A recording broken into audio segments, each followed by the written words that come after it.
Fala galera, uma boa tarde, um forte abraço a todos. No conteúdo de hoje, a gente vai fazer a instalação da Evolution API versão 2, ok? Bom, no vídeo anterior, a gente passou pelo processo de instalação do Docker, a gente passou pelo processo de instalação do Portainer e a gente também fez aqui a instalação de duas aplicações, que foram as aplicações Postgres, que é o banco de dados, e o Redis, que é o gerenciamento de cache. Agora, de fato, a gente vai fazer a instalação da Evolution API. E o processo ele é bem simples, tá? Uma vez com o seu Portainer aberto, você vai então selecionar aqui a opção de Stacks. Clique em Stacks e vem aqui na opção de Add Stack. Clicando em Add Stack, a gente vai dar um nome a essa stack. Então eu vou colocar aqui Evolution. Vamos expandir aqui um pouco mais a tela. Vou pegar aqui a stack. Eu estou utilizando o VS Code, que é um editor de código, tá? Provavelmente você não vai estar utilizando essa aplicação. Não tem problema. Você pode simplesmente abrir como arquivo de texto normalmente. Então você simplesmente vai dar um Ctrl A para selecionar tudo, Ctrl C, e aqui dentro do Web Editor a gente vem e dá um Ctrl V. Feito então o processo de copiar e colar, a gente vai fazer agora as alterações necessárias. Veja que aqui a aplicação ela também roda na rede geral, que é justamente a rede que a gente criou no vídeo anterior, juntamente com a instalação das outras aplicações, ok? Então, todas as aplicações daqui para frente, todas as stacks, elas vão utilizar por padrão a network rede geral, que é para fazer a comunicação entre os containers. Entendendo isso, vamos então para o próximo passo, que é justamente a questão da versão da Evolution API. Nesse caso, a gente está utilizando aqui a versão mais recente, que é a V2.2.3.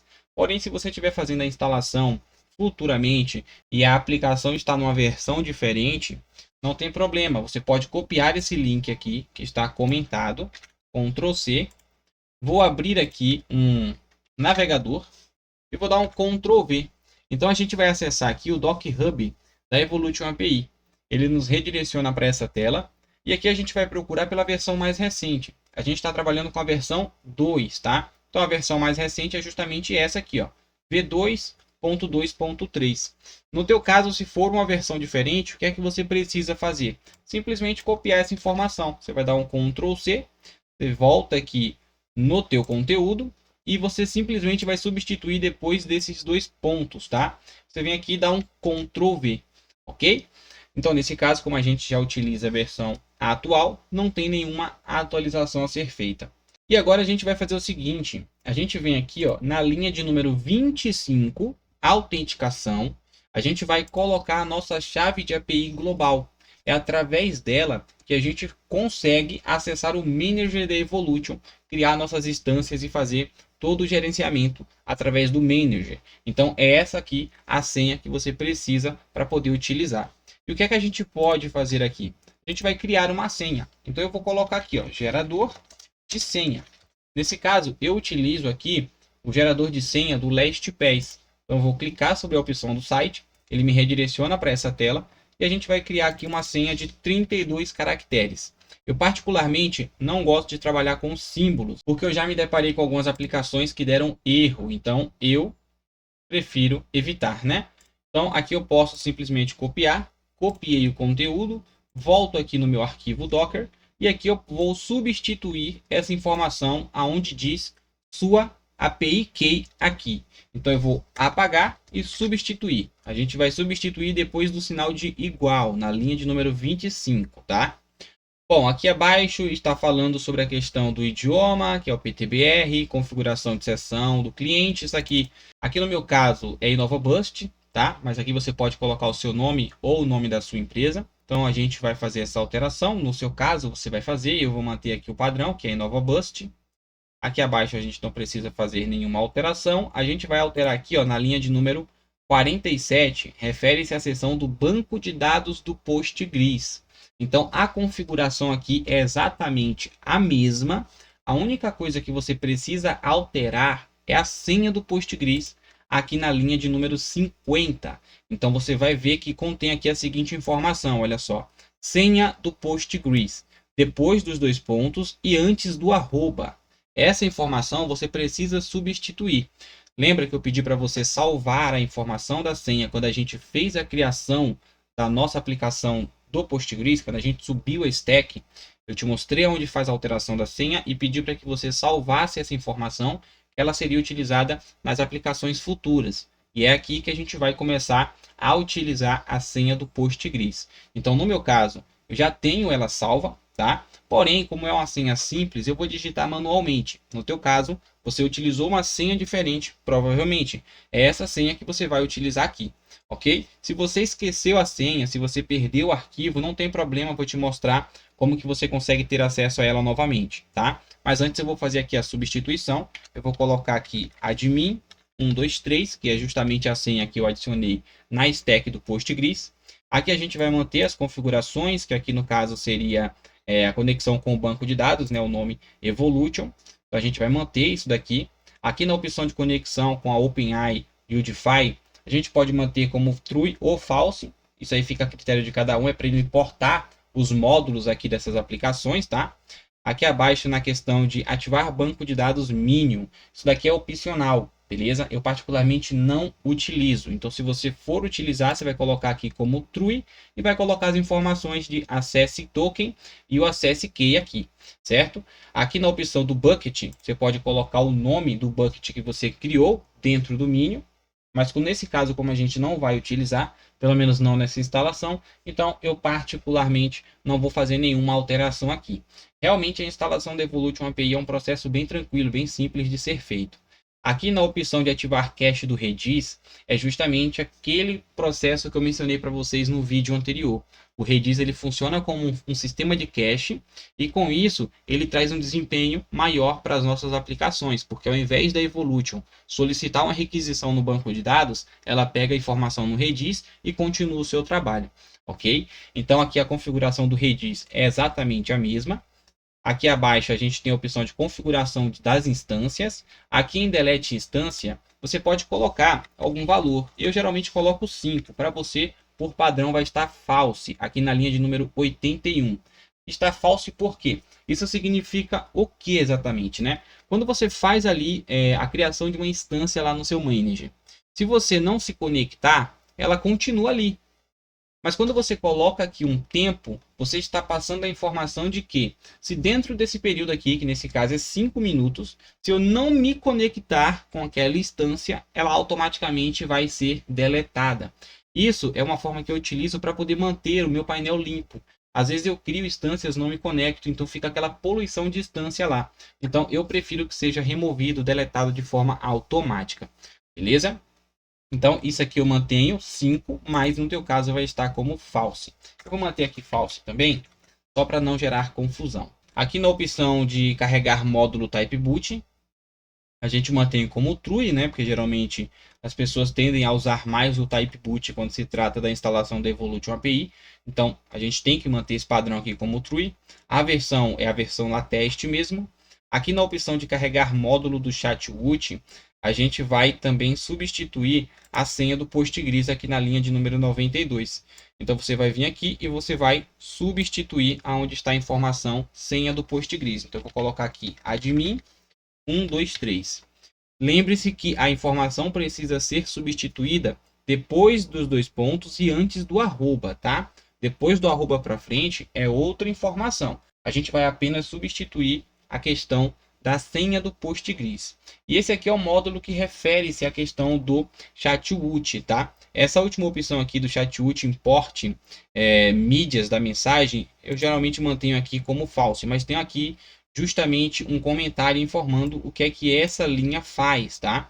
Então aqui, ó, true é igual a importar mídia. False é igual a não importar mídia. Particularmente mantenho como false, não utilizo o Chatwood, tá? Mas se você utiliza, pode ser interessante você manter essa opção aqui como true. A opção aqui de dados do RabbitMQ, particularmente também não utilizo, não faço nenhuma alteração aqui, porque como a gente já está utilizando aqui o Postgres, dificilmente a gente vai ter perca de informação, perca de dados. Eu particularmente não utilizo, aí fica a critério de cada um. Informações do webhook. A informação do webhook a gente também vai manter o padrão, tá? Ele vai manter aqui ativas as informações do webhook, aqueles eventos que a gente recebe quando a gente trabalha com essa opção de webhook. Aqui na opção de webhook global a gente mantém como false, porque geralmente a gente configura o webhook dentro de cada instância. Então eu não tenho o porquê colocar um webhook global aqui. Abaixo a gente tem aqui outras informações, como é a questão do volume. Aqui está como true, tá? Nesse caso eu vou deixar ele como false, porque esse volume não existe. Então ele vai criar para mim de forma automática. Aqui é a opção de network, que é a rede geral. Ele está como true porque de fato a rede existe, a gente criou ela no vídeo passado. Aqui a gente vai desmarcar a opção de Enable Access Control. Então desmarca essa opção e clica em Deploy, fazer o deploy da stack. Então ele vai puxar a imagem, ele vai fazer o download da imagem e vai fazer o processo de subir a minha aplicação. Então eu vou clicar aqui e vou aguardar, ok? O processo é esse, é um processo bem simples, é um processo bem tranquilo. Se por algum motivo der erro, ele vai mostrar aqui uma notificação informando o que aconteceu. Então com base nessa informação, você já consegue ter um norte, uma orientação de aonde você precisa corrigir. Beleza? Então a gente vai aguardar aqui o processo. Como a gente não tem a imagem da Evolution, ele está fazendo ainda o processo de puxar a imagem, de fazer o download. Então a gente vai aguardar, porque isso daqui pode demorar um pouco. Pode ou não, tá? Isso daqui vai depender muito aí de como é que tá o Docker. Então a gente vai aguardar e quando finalizar, a gente dá continuidade. Bom, vamos lá. Aqui no meu caso, ele deu erro, tá? Vou fazer aqui o deploy novamente e vocês vão ver na prática. Olha só, ele deu aqui um erro. Deu uma falha por causa da porta 8080. Ele está dizendo aqui que essa porta ela já está em uso. Então, o que é que eu vou fazer aqui nesse caso?